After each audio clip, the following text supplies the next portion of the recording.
Health hazards. British teen may have died from chewing too much gum. Too much chewing gum may have played a role in the sudden death of a 19-year-old in Wales in June of 2011. Excessive intake of aspartame and/or sorbitol, two sweetener ingredients in sugar-free gum, may have interfered with electrolytes in Samantha Jenkins' body, causing her salt levels to drop. Lumps of gum found in her stomach may have also affected the teenager's ability to absorb vital mineral. Jenkins suffered from a brainstem death due to swelling of the brain caused by convulsions from lack of salt, magnesium, and calcium. The Carmarthenshire coroner is set to open an inquest into Samantha's death next week. Death by caffeine. A South Carolina teen is dead after a combo of caffeinated drinks triggered a fatal heart issue in his normally healthy heart.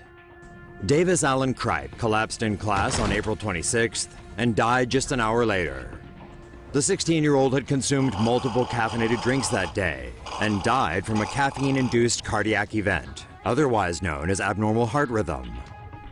A healthy adult can safely ingest as much as 400 milligrams of caffeine daily, equivalent to either 4 cups of coffee, 10 colas, or 3 to 5 energy drinks. But for teens, the recommended daily intake is only 100 milligrams. That's a cup of coffee, 3 colas, or 1 energy drink. Caffeine prompts the release of the stress hormone norepinephrine, too much of which can cause rapid or irregular heart rate.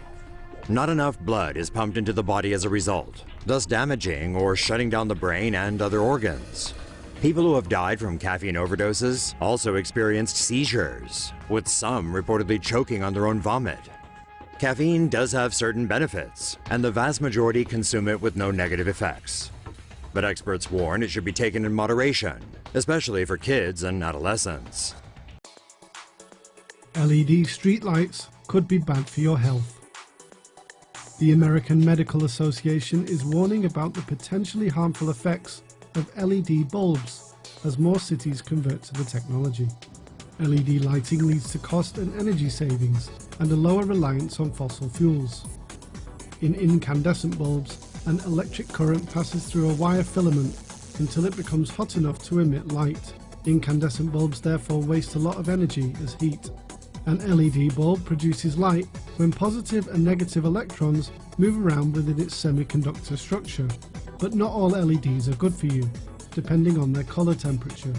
The American Medical Association recommends that outdoor lighting should have a color temperature of no greater than 3000 Kelvin. Color temperature is a measure of spectral content, how much blue, green, yellow and red is in a light. A higher color temperature generally means more blue content, which in the case of streetlights causes them to appear white.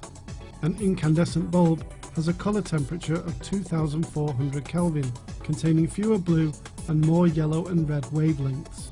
A flame from wood or a candle burning has a color temperature of about 1800 Kelvin, mostly yellow and red with almost no blue. Blue-rich LED street lighting can cause discomfort and glare. This is because blue light scatters more in the human eye than yellow and red.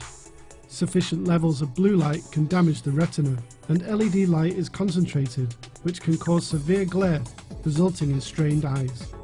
The American Medical Association also warns that blue-rich LED light can have a negative impact on human circadian rhythm.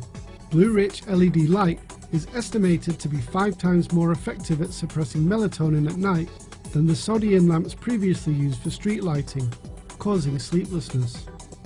So, if you were annoyed by those bright new white LED lights in your neighborhood and missed the old, dimmer yellow street lights, now you know why. Tattoos could make you sick. Thinking about getting some ink? Might want to think again. A new study finds tattoo ink may leave microscopic particles that can circulate in the immune system and end up in the lymph nodes. Scientists examined deceased individuals with tattoos and deceased individuals without tattoos using X-ray fluorescence to identify ink particles. They also used Fourier transform infrared spectroscopy to detect biomolecular changes in the surrounding tissue. Researchers found elevated levels of metals including aluminum, chromium, iron, nickel, and copper in the lymph nodes and skin in some of the tattooed subjects. The study concluded contamination could lead to chronic enlargement of the lymph nodes and long-term exposure to toxic compounds. The scientists say the next step will be to study what particular health effects ink particles may cause in the human body. The raw water craze is going to come out badly. We all know vaccines are killing us, and so is our tap water. Thank God rich people that don't believe in science are now rushing to buy as much raw water as they can. What is raw water, you ask? It's unfiltered, untreated, unsterilized water collected from natural springs.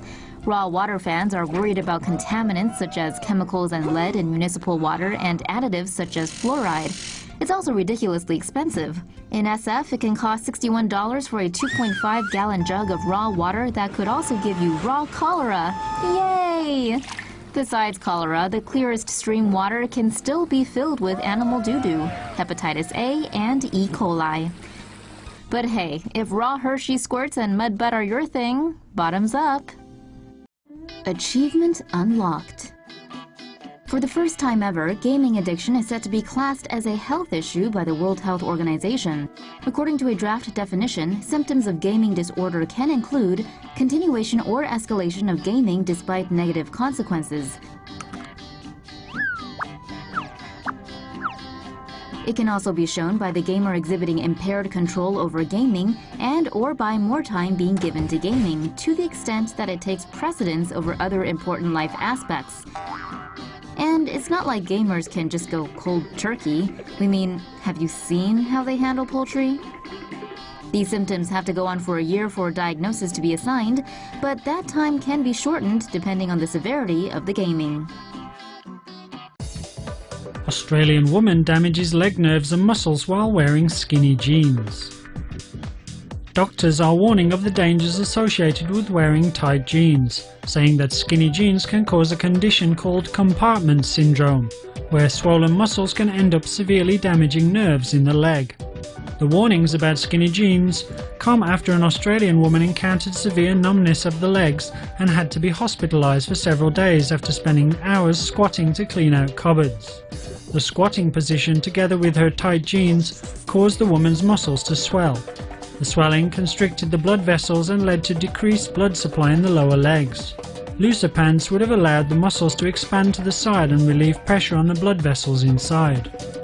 The combination of swollen muscles and skinny jeans also placed pressure on the nerves in the calf, crushing the nerves and causing a loss of feeling in the woman's legs. As the woman walked home that evening, she found that she could not move her legs and feet properly and collapsed on the road. Doctors who studied the woman's nerves after she was hospitalized found that there were blockages in her leg nerves. She spent a few days in hospital recovering before she was able to walk on her own again. Japan's Ministry of Health, Labour and Welfare announced on Friday that there is irrefutable proof of a direct correlation between taking the oral contraceptive Yaz, which has been used on the market since 2010, and the increased risk of thromboembolism. The ministry said 3 women have died in Japan from blood clots caused by taking the popular birth control pill, and called on manufacturer Bayer to include warning information in the drug's package insert. Yaz contains estrogenic and progestational compounds which help regulate hormonal balance and reduce menstrual cramps. However, taking the estrogenic hormone can lead to blood clots, increasing the risk of thrombosis. The first victim was a woman in her 20s who died from a blood clot in the brain last June, 2 weeks after taking Yaz. The second victim was in her early teens. Blood clots were found in her lungs last September after she died. The latest victim was a woman in her 40s who died from blood clots in her lungs and legs this January. Doctors suggest that you immediately stop using the pill and seek emergency medical care if you develop any of the following symptoms: acute pains in the lower extremities, edema, also known as dropsy, sudden shortness of breath, chest pain, severe headache, paralysis or weakness of the extremities, alalia, or inability to speak, and acute loss of vision. Sitting is the new smoking. Health experts have long warned against the perils of sitting all day, but a new study suggests the length of time spent inactive in between bouts of movement also matters. Hip-mounted accelerometers measured physical inactivity in nearly 8,000 Americans aged 45 years and older, and found that they were sedentary for 12.3 hours out of a 16-hour waking day. When measuring bout length, it was discovered that subjects who sat for longer periods at a time were more likely to have died at the end of the study period than those with shorter sitting spells. Findings indicate that moving around for every 30 consecutive minutes of inactivity may significantly decrease the risk for death. The study did not explain how sitting increases early death, but experts suggest inactivity exposes the body to higher blood glucose levels, which leads to problems like diabetes, heart disease, or stroke. Prolonged sitting may also weaken the abdominal muscles, hip flexors, and glutes. It could also lead to a lack of circulation in the legs, potentially resulting in blood clots forming in the veins, a condition known as deep vein thrombosis. Alas, working out after a long day of sitting in an office chair may not necessarily undo all its ill effects. The best way to lengthen your lifespan, it seems, is to move about as often as you can. You might want to lay off the coconut oil. Health food enthusiasts and hipsters have long sworn by the many benefits of coconut oil. But according to the American Heart Association, it may not actually be all that good for you. Coconut oil, unlike most plant oils, is highly saturated. Its saturated fat content is 82%, higher than butter, beef fat, and pork lard.